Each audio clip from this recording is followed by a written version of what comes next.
Everyone, ঈদের দিন সন্ধ্যাবেলা কেমন কাটলো চলো তোমাদের সাথে শেয়ার করি। আর এটা ছিল আমাদের ঘরের ডেকোরেশন। আগে থেকে আমি প্লেটে সুন্দর করে এগুলিকে সাজিয়ে রেখেছিলাম। ঈদে বান্ধবীরা আসায় ঈদের সন্ধ্যাটাকে আরো বেশি উজ্জ্বল ও আনন্দময় করে তুলেছিল।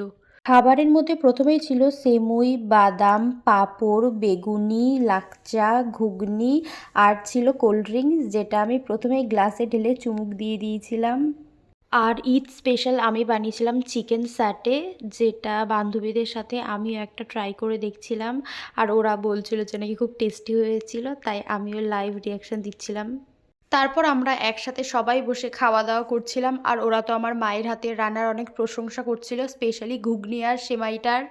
খাওয়া দাওয়া কমপ্লিট করে আমরা সবাই গ্রুপ ছবি তুলছিলাম, তারপর ওরা বাড়ি চলে গিয়েছিল। রাতে মোমো খেয়েছিলাম আর তারপরে আইসক্রিম। আর আইসক্রিম ছাড়া তো ঈদ সম্পূর্ণ হতোই না, তাই সবার শেষে একটা টেস্টি আইসক্রিম তো মাস্ট খেতেই হবে।